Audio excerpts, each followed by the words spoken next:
Alright guys, such coming here and I hope you're doing well and enjoying your day so far. The bracket has officially been set for Major 1, and after a remarkable few weeks of qualifiers, we have one of the most crazy brackets that we have had in Call of Duty in quite some time. Incredibly difficult to call how this one is going to go. Storylines all over the shop, but despite a difficult January so far for OpTic, arguably their bracket isn't looking too bad compared to what it could have been given their seeding going into this tournament. Very much interested in your thoughts in the comments. Lots of reaction from some of the players as well. Certainly what Drazah has to say on his first round game. Hit the like button if you enjoy, subscribe if you're new as always, I greatly appreciate it.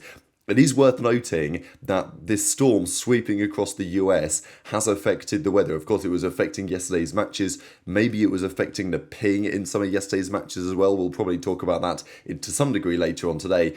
It does appear that it's moved through. Will it affect any of the travel to Texas? Possibly, possibly not.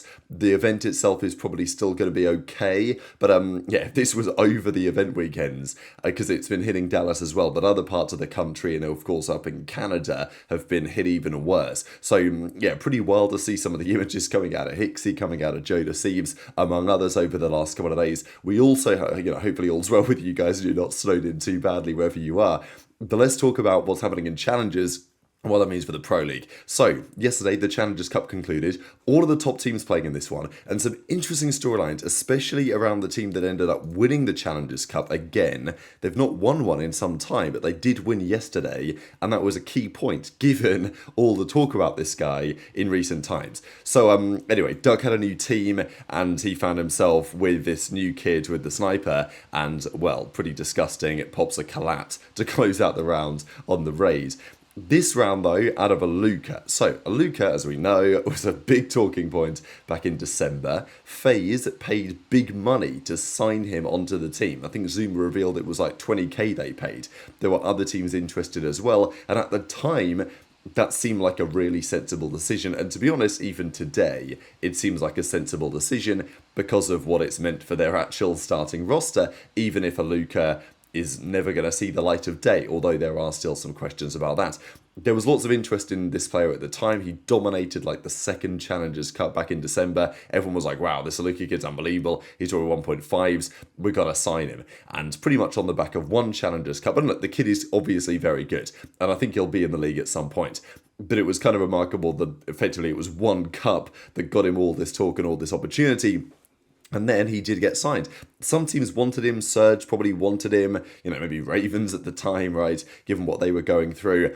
But FaZe decided, okay, and even Thieves, apparently. Thieves reached out to sign him, but by the time they tried, it was too late. He'd already signed with FaZe. So I think FaZe made a sensible call. Okay, you can question whether they should have paid as much money, whatever. They were in a bidding war. They brought on a solid substitute player, and since then, their teams turn it around. So from a Lurqxx's perspective, he's the one that probably will be thinking, damn, are you serious? These guys were not, FaZe weren't getting slammed, but they weren't having a great start to the season.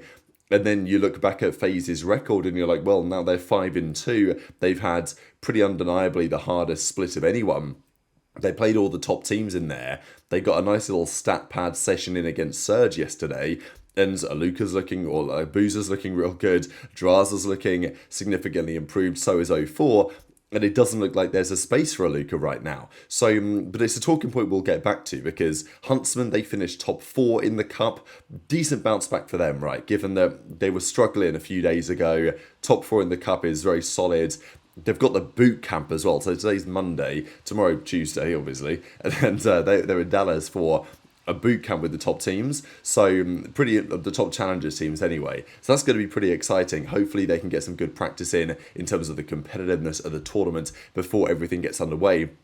But they drew out top 4 in the end. Solid run, certainly better than some teams, but better than, worse than others, and worse than both of the Falcons teams. So Falcons Academy White, they went down to Omit Brooklyn. Of course, Lurqxx and Fellow and those guys that we just saw. Arcetes, Paulex, Priester, and King of Body eliminated. And then they went on to play Falcons Green, so Asim, QK and those guys in the finals. And it was Omit Brooklyn that get the win. So Manny, Brack, Lurqxx and Fellow, they take the victory in the 5th Challengers Cup. They 4-0 Falcons Academy Green in the grand finals. So again, immediately, Lurqxx is now back in the talking point, right? He's back in the news because for some time he wasn't really in the conversation. And now people are saying, well, look, if FaZe do bomb out of the tournament, because we've seen a lot of crazy things online over the last few weeks. But the LAN is going to really, separate the men from the boys or whatever. We're going to see who the true teams are that are doing well and who the teams are that might need to blow it up swiftly indeed. Now, that shouldn't be FaZe by any means, but it will be interesting. Like, if FaZe do turn up to the bracket and can't replicate their recent online success on LAN, there is an argument to say, do you try it? Because otherwise, what do you do? If you're not going to put a Lurqgend in, which they're probably not, they're looking to loan him out somewhere else. That's a consideration that's been had in recent weeks. Just interesting that they happen to win this cup, and Lurqgend's straight back in the conversation, really, to you might need to get this guy in the Pro League at some point. But of course, on FaZe, it seems less likely that's going to be happening, but there has been, as I say, suggestions that maybe a loan to another team could be an option. But of course, if you loan him out, then you can't use him for your own team, and he might be gunning you down in a match, which of course would be a talking point. But let's talk about the bracket for the major. Tapped and Zoom were talking about the level of competitiveness of the online scene right now. Look, we've seen this before when, not maybe to this extent, but the first major of the season, often you do tend to get some more remarkable results that you might otherwise expect. But the strength in depth, the fact that there's nobody even 6-1, I mean, usually in 7 matches, somebody would have gone 6-1, but no, a few teams at 5-2. This is how it all played out. Gentlemate's the number 1 seed, FaZe in 2nd, Falcons in 3rd, Ravens in 4th, all at 5-2. Remarkable. Thieves and OpTic end at 4-3. They're 5th and 6th seed respectively. Then G2 in 7th, Toronto in 8th. I think that's a pretty clear cut top 8 teams in the game right now. But trying to rank them, good luck with that, right? Genuinely good luck with that. The bottom 4, I think, are the 4 teams that deserve to be in losers. Surge and Cloud9, I think, are somewhat adrift. Heretics still have a bit of potential, as to Boston, but, I think they are the right teams to be starting in losers. But outside of that, it's absolutely all over the place, and therefore, this is the official major bracket. So, here we go, and there's, so many interesting storylines here. Starting, I guess, with the winners bracket, we've got Gentlemates versus Koi. Rematch game, of course, because they played last weekend and Gentlemates won it in 5, and we actually have quite a few interesting rematches in here. But, Gentlemates Toronto first round, so it's like, damn, Gentlemates get the first seed and they play Toronto. Toronto is a tough team on paper, and they've just not been so good in recent weeks. They do squeak through to the winners bracket because, actually, Gentlemates, it's kind of interesting to think in hindsight, right? Because Gentlemates won in 4 against Heretics, and because of that, Heretics start in losers, and Gentlemates play Koi instead, Toronto. But if Gentlemates, let's say, threw them at 4 and then won it in 5, then they would have played Heretics instead in the first round, assuming that they won it in 5. But of course, you can't guarantee they would have done. They might have lost to Heretics in 5, then they'd have played somebody else. So, it's interesting. Like, if Gentlemates do go on to lose to Toronto, which I don't think that they will, but, they could. It's very competitive, and Toronto are a good team. I think Gentlemates should be favoured there, but yeah, it's going to be interesting in hindsight, isn't it? Because it was so competitive that every single map had major implications for the way that this bracket played out. We then have an absolutely fantastic rematch between Ravens and Thieves. Just saw them play yesterday, lots of controversy in that series. Thieves end up going down Game 5, Round 11, and now we get to see it on LAN. You couldn't write it any better, really, that Ravens, after this dominance online in January, they're now going to have to prove it on LAN against guys who are very confident when they go to LAN. So, Thieves versus Ravens rematch immediately, round 1. Then FaZe G2, again, this was the big upset, right? G2 took them down in 5. Actually, it was in 4, wasn't it? Because they beat them on the Cremplosses map 4. So, G2 against FaZe, it was one of the only teams that FaZe lost to during the qualifier stint, and G2 get the chance to do it on LAN here with a team that's been making some strides. So I think, given the situation that OpTic find themselves in, I think they should be reasonably happy with playing the Falcons. Now, look, the Falcons have been very good. They've improved in recent weeks a fair bit. How good are they going to be on LAN? Good question. Celian's been playing very well, so has Pred, so has Exnid, so has Kismet. The whole team's looking pretty good, but I still think they could be vulnerable. And I think OpTic, if you'd have told OpTic, yeah, you're going to struggle in January, you're going to be the 6th seed, they probably would have expected Qual going to play the 3rd seed. It's going to be maybe a FaZe, maybe a Gentlemates, maybe a Thieves or something. And maybe Falcons, I mean, they should be right in that conversation, but I think that OpTic fans will not be massively displeased with this. I think it's a pretty reasonable first-round game. Certainly is one of the teams on the lower brackets. You know, who would OpTic prefer to play? Would you prefer to play Paris? No. Would you prefer to play FaZe? No. Do you prefer to play Ravens? I mean, maybe, but still possibly not right now, you know? So I think it's, given the way the bracket's played out, I think OpTic will be okay with this. And the G2 FaZe series, of course FaZe are going to be favourites, but there's potentially an upset there, like we saw it in the online stint. So if OpTic were to beat Falcons, who knows? Maybe the bracket opens up to some degree. The top side of the bracket feels a bit more stacked, right? Like, okay, I think the whole bracket is stacked, to be honest. But Paris, Toronto exceeds Ravens, who are cooking, and then Thieves. That's the top side of the bracket. So I think that OpTic can be pretty happy with the way that things have played out. But it's, you know, look at this bracket, nothing is easy at all. Nothing is given. Like, all of those top 8 teams in that bracket there are very, very competitive. And there's loads of storylines in OpTic Falcons as well. Pred versus Shotzzy. Well, just the team in general versus Pred. They have played last year. They did match up again when Pred was on the Falcons Major 3, I think. But this is the first time that, you know, it's happening for the new season, with the Falcons being a properly competitive force this time around, given the changes they've made in the off-season. So, yeah, I mean, like, OpTic haven't looked great. So it's not like I don't think the Green Wall will have huge confidence going into this series, but I don't think it's a bad first-round game by any means.